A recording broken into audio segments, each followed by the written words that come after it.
آج عمران ریاض کی گرفتاری ہوئی اور رات کو اس پر جو ہے آپ کیا کہیں گے، عدالت سے آپ کیا توقعات رکھتے ہیں؟ اور دیکھیں، عدالت سے توقعات یہ ہیں کہ جیسے چیف جسٹس اسلام آباد ہائی کورٹ جسٹس اطہر ملا صاحب نے پہلے بہت سے ایسے احکامات دیے تھے جس کی وجہ سے آزادی اظہار رائے کی بات ہو، صحافیوں کی پروٹیکشن کی بات ہو، پروٹیکشن ہوئی بھی، اور انہی کا یہ آرڈر تھا کہ اسلام آباد کی حدود سے کسی صحافی کو گرفتار نہیں کیا جائے گا۔ انہوں نے عمران ریاض خان صاحب، ارشد شریف صاحب، صابر شاکر صاحب، سمیع ابراہیم صاحب کے کیس میں یہ احکامات دیے تھے، لیکن پنجاب پولیس نے، امپورٹڈ حکومت نے، اس امپورٹڈ سرکار نے ان احکامات کی وائلیشن کی ہے۔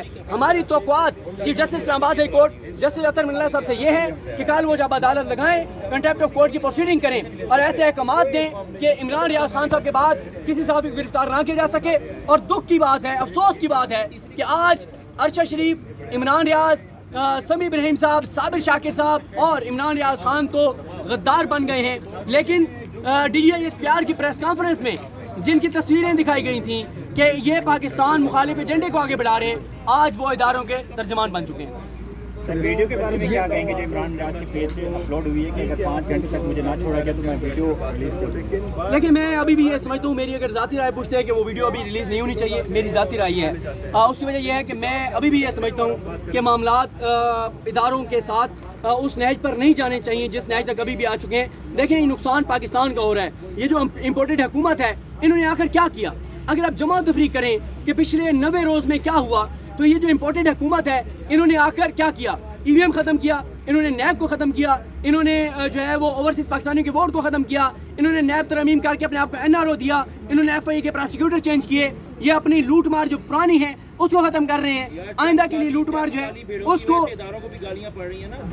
جی بالکل، تو انہوں نے آئندہ کے لیے بھی اپنا انتظام کر رہے ہیں، لیکن نقصان کس کا ہو رہا ہے؟ نقصان پاکستان کے اداروں کا ہو رہا ہے، نقصان پاکستان کا ہو رہا ہے۔ شخصیات آتی ہیں چلی جاتی ہیں، لیکن اداروں نے یہیں رہنا ہے، نقصان اداروں کا ہو رہا ہے۔ اور جتنا عرصہ یہ امپورٹڈ حکومت مسلط رکھی جائے گی، پاکستان کا اور پاکستان کے اداروں کا نقصان ہوتا رہے گا۔ عمران ریاض کی گرفتاری سے کچھ ہاتھ نہیں آنے والا۔ 302 میں تو نہیں گرفتار کر رہے نا، ٹھیک ہے، کوئی ملکی سلامتی پر حملے پہ تو نہیں گرفتار کر رہے نا۔ جو ملکی سلامتی پر حملہ کرنے والے ہیں، جو ڈان لیکس کرنے والے ہیں، جو ڈان لیکس 2 کرنے والے ہیں، جو میموگیٹ کرنے والے ہیں، جو پاکستان کی فوج پر حملوں کے لیے اکسانے والے ہیں، ان کے ووٹوں سے، اور وہ خود تو آج اقتدار میں ہیں، تو عمران ریاض کا آپ کیا کر لیں گے؟ صدیق جان، چونکہ صحافیوں کے اوپر یہ حملہ ہے، عمران ریاض جیسے صحافی کے اوپر حملہ ہو گیا، یہ جو آزادی اظہار کے چیمپئنز ہیں، جو خود کو کہتے ہیں کہ ہم سے بڑا کوئی آزادی اظہار کا چیمپئن نہیں ہے، ان کی منافقت کب ختم ہوگی؟ وہ یہاں پہ کیوں نہیں پہنچے؟ آپ پہنچے ہیں، سمیع ابراہیم صاحب پہنچے ہیں، ارشد شریف صاحب پہنچے ہیں، سول سوسائٹی کے لوگ پہنچے ہیں، پولیٹیشینز پہنچے ہیں، آزادی اظہار کے چیمپئنز کہاں پہ ہیں؟ دیکھیں، یہ جو آزادی اظہار رائے کے چیمپئن بنتے تھے، میرا تو شروع دن سے ایک موقف ہے ان کے بارے میں کہ یہ میں ہمیشہ کہتا تھا، دیکھیں یہ وہ لوگ جو اپنے آپ کو اینٹی اسٹیبلشمنٹ کہتے تھے، جو اپنے آپ کو فوج کے مخالف کہتے تھے، آج وہ فوج کے ساتھ کیوں ہیں؟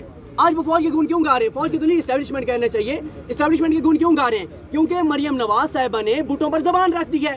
جتنی دیر مریم نواز صاحبہ بھٹو پر زبان رکھیں گی، وہ پرو اسٹیبلشمنٹ ہوں گے۔ جس دن مریم نواز صاحبہ زبان اٹھائیں گی اسٹیبلشمنٹ کے بھٹوں سے، اس دن پھر وہ اینٹی اسٹیبلشمنٹ بن جائیں گے۔ ان کا وہ اینٹی اسٹیبلشمنٹ نہیں ہے، وہ سول سپریمیسی نہیں چاہتے، وہ نواز شریف کی سپریمیسی چاہتے ہیں، وہ نواز شریف کو اپنا اندازہ سمجھتے ہیں، وہ نواز شریف کے بینیفیشری ہیں، وہ نواز شریف کی محبت میں فوج پر حملے کرتے تھے، اب نواز شریف کی محبت میں وہ خاموش ہیں۔ جس دن نون لیگ کو پھر اداروں نے اپنی سپورٹ کھینچی، ادارہ واقعی نیوٹرل ہوا، یہ حکومت دھڑام سے گری، وہ پھر فوج کو گالیاں دینے لگ جائیں گے۔ جن کے سرشت میں، جن کے خون میں فوج کی نفرت شامل ہے، وہ کبھی فوج سے محبت کرنے والے نہیں ہو سکتے، اور جن کے خلاف کارروائیاں ہو رہی ہیں، یہ فوج سے اور پاکستان سے محبت کرنے والے لوگ ہیں۔ پھر بھی کل کو یہ فوج کے ساتھ کھڑے ہوں گے۔ جو آج بظاہر ترجمان بنے ہوئے ہیں، یہی بعد میں کس سے نکالیں گے؟ ہمیں فلان جگہ بلا کے یہ کہا گیا تھا، ہمیں فلان جگہ یہ کہا گیا تھا، یہ کس سے باہر آئیں گے؟ تھوڑا سا انتظار کیجیے۔ اچھا بتائیے گا کہ کیا آپ کو بھی تھریٹس ہیں، کیا آپ کے خلاف بھی کوئی ایف آئی آر وغیرہ درج ہوئی ہیں؟ کیا کہیں گے آپ؟ نہیں، مجھے کوئی اس طرح کا جو ہے وہ تھریٹ نہیں ہے، اور کیونکہ میں یہ بھی سمجھتا ہوں کہ میں کچھ ایسے بھی لوگوں کو دیکھ رہا ہوں جو جان بوجھ کے ایسے کام کر رہے ہیں کہ ان کے اوپر ایف آئی آر ہو، اور وہ یہ کیونکہ بدقسمتی سے کچھ لوگ یہ کوشش کر رہے ہیں کہ کیونکہ عمران خان صاحب اب نام لے رہے ہیں بہت سے صحافیوں کو، ان کی کوشش ہے کہ ہمارا بھی نام کس طرح سے آ جائے۔ میں اس چیز کو بھی سپورٹ نہیں کرتا، جائز تنقید ہونی چاہیے، الفاظ جو ہیں ان کا چناؤ ٹھیک ہونا چاہیے، یہ میرا موقف ہے۔ اور باقی یہ ہے کہ ہمیں جیسے یہ رجیم چینج ہوئی اور چینل سے آف ایئر کر دیا گیا تھا، اور یہ ایک ضرور سزا تھی، لیکن میں اس کو بھی سزا نہیں سمجھتا کیونکہ ہم نے کوئی کمپرومائز نہیں کیا، اور ہم سے ان کی تعریفیں نہیں ہوتی، نہ ہم ان کی تعریفیں کر سکتے ہیں، اور نہ ہی ہم ان لوگوں میں سے نہیں ہیں کہ ہمیں کہیں سے کہا جائے کہ آپ کیونکہ ان کو ہم لے آئے ہیں اور یہ ہمارے لاڈلے ہو گئے ہیں، مریم نواز سجدہ کر گئی ہیں، ہمیں سجدہ کر دیا سیاسی طور پہ، ہمیں سیاسی قبلہ و کعبہ ہمیں مان لیا ہے، بوٹوں پر زبان رکھ دی ہے، تو اب آپ بھی ان پر تنقید بند کر دیجئے، تو سوری یہ کام ہم نہیں کرتے۔ کیا سمجھتے ہیں کہ کل جو ویڈیو ریکارڈ کی ہے جس میں جنرل قمر جاوید باجوہ صاحب سے مخاطب تھے عمران ریاض صاحب، تو کیا اسی وجہ سے گرفتار کیا گیا؟ دیکھیں عمران ریاض صاحب کی کال والی ویڈیو تو میں نے نہیں سنی، ویسے میں ان کی بہت سی ویڈیو سنتا ہوں، لیکن مسئلہ یہ ہے کہ گرفتار کیا پنجاب حکومت نے، جواب دہ ہے پنجاب حکومت۔ اگر پنجاب حکومت نے کسی اور کے کہنے پہ گرفتار کیا تو جواب پنجاب حکومت دے دے۔ گرفتار دیکھیں اس وقت مسئلہ کیا ہے، اس وقت دوڑ ہے مریم نواز صاحبہ اور بلاول کے درمیان اگلے وزیر اعظم کی، آئندہ کی سیاست کی۔ مریم نواز صاحبہ نے ایک ٹویٹ کیا تھا اور کہا تھا کہ بلاول نے علی پالک ہے، بلاول کو گود لے لیا گیا ہے، پھر ادھر سے پیغام آیا کہ حسد نہ کر، وہ کیا ہے ایک لکھو ہوتا ہے گاڑیوں کے پیچھے، ٹھیک ہے، محنت کر تو محنت کر حسد نہ کر۔ انہوں نے کہا کہ آپ نے کیا سمجھا ہوا ہے کہ ہماری گود اتنی چھوٹی ہے کہ صرف اس میں بلاول بیٹھ سکتے ہیں؟ نہیں نہیں نہیں نہیں، انہوں نے دائیں گھٹنے پہ دائیں ٹانگ پہ بٹھایا بلاول کو، انہوں نے کہا یہ بائیں جگہ خالی ہو گئی ہے، اور مریم نواز صاحبہ بیٹھ گئیں، ان کو گود لے لیا گیا۔ اب وہ دن اور آج کا دن مریم نواز صاحبہ کا کوئی ٹویٹ مجھے دکھا دیں لاپتہ افراد پر، جو لاپتہ افراد کے لیے تڑپتی تھیں، بھڑکتی تھیں، جہاں پتہ چلتا تھا لاپتہ افراد کی فیملی بیٹھی ہے وہاں جا کر بیٹھ جاتی تھیں۔ اب انہیں کہ ٹویٹ تو کر کے دکھائیں نا، کیوں نہیں کرتی؟ نہیں کر سکتی، ابو کی اجازت نہیں ہے، اب ابو کی اجازت سے کرتے ہیں سارا کچھ۔ یہ قصے سارے باہر آئیں گے، نواز شریف کی اسکائپ پہ میٹنگ کس سے ہوتی تھی، مریم نواز صاحبہ سگنل ایپ پہ کس سے بات کرتی ہیں، سر کرتے ہوئے کمرے سے باہر نکل جاتی ہیں، کھلی فضا میں کس سے بات کرنے کے لیے نکل جاتی ہیں، یہ سب کس سے باہر آئیں گے، تھوڑا سا وقت لگے گا۔ ایاز میر پہ حملہ ہو گیا، آج یہ گرفتار بھی ہو گئے، تو کیا لاحق معاملہ ہے اگلے صحافیوں کا، کیا دیکھتے ہیں آپ؟ یہ تو رکنے والا نام ہی لے رہے ہیں۔ دیکھیں ہم تو کھڑے ہیں، سمیع ابراہیم صاحب، ارشد شریف صاحب، عارف امید بھٹی صاحب، دیگر جو ہمارے سینئرز ہیں وہ جو احکامات دیں گے، ان کا جو لائحہ عمل ہوگا وہ ہمارا لائحہ عمل ہوگا۔ عمران ریاض خان صاحب کے حق میں جو بھی تنظیم، جو بھی صحافتی آرگنائزیشن اقدامات کرے گی، ہم اس کے شانہ بشانہ ہوں گے، اور ظاہر ہے میں اب یہ نہیں کہنا چاہتا کہ میں سب سے آگے ہوں گا، ہم سب سے آگے ہوں گے، نہیں، ہم اپنے سینئرز کے پیچھے ہوں گے، ہم ان کو رسپیکٹ دینا چاہتے ہیں، ان کے لائحہ عمل کے ساتھ چلنا چاہتے ہیں، ہم کو یہ بھڑکے مار کے اپنے نمبر نہیں بنانا چاہتے کہ ہم آگے ہیں، نہیں، آگے وہی ہیں۔ جب میں یہاں پر پہنچا تو پہلے ہی سمیع ابراہیم صاحب اور ارشد شریف صاحب یہاں پر موجود تھے، تو اس لیے ہم ان کے پیچھے ہیں، اور جیسے وہ ہمیں حکم دیں گے ہم ان کے شانہ بشانہ ہوں گے۔ اسلام آباد ہائی کورٹ کے دروازے کھل رہی ہیں، خبریں چل رہی تھیں، بھائی ہمیں بھی بولنے دیں، سارے سوال آپ ہی کریں گے؟ جی جی جی۔